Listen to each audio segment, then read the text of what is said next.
هلو كيف حالكم؟ ان شاء الله تكونوا بخير وانتوا تشوفوا في هالفيديو. هالمرة جبت لكم فكرة لآيس كريم تديروها في الحوش بروحكم بنكهة المانجا والطعم ولا ألد من هيك، سهلة وبسيطة ونضيفة أحلى من الآيس كريم الأسكيمو أو هيك اللي يجي من المحلات وكذا.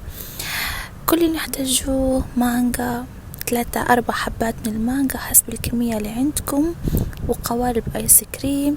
لو ما فيش قوالب آيس كريم تقدروا تديروه في قوالب، حتى لو الكيس البلاستيك أو أكواب البلاستيك العادية أو أي قوالب تقدروا تديروا بها آيس كريم.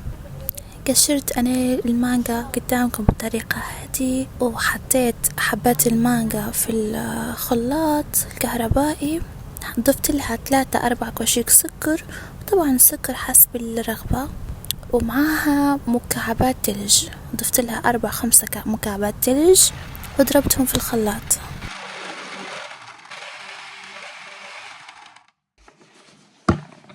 شوفوا كيف قوام العصير المانجا كيف جاي هيك القوام المطلوب، يعني متماسك وملزلز، ما ضفتلاش اي نقطة مية. ولو تحبوا تزيدوا الكمية وتخففوا من القوام الثقيل تقدروا تزيدوا له مية مصقعة وهيك، بس انا حبيتها هيك، نحب يكون ملزلز ومركز، لأن بجديات الطعم لما يتجمد ويطلع ايس كريم يطلع حاجة ولا ألد. اصلا احلى طريقة تاكلوا بيها المانجا وهي متلجة. وطبعا درت منها برضو عصير فريش، هي نفس الطريقة، عصير فريش مانجا. عندي ماما ما تتحملش انها تاكل ايس كريم مسقع وكذا، فشنو خاصة المثلج هذا مش الايس كريم الكريمي وهيك، فدرت لها هي عصير فريش، وانا درت القوالب متاع الايس كريم المانجا.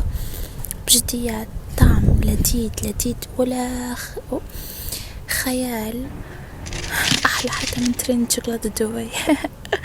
هذا فيديو اليوم، ان شاء الله عجبكم وشكرا على المشاهدة.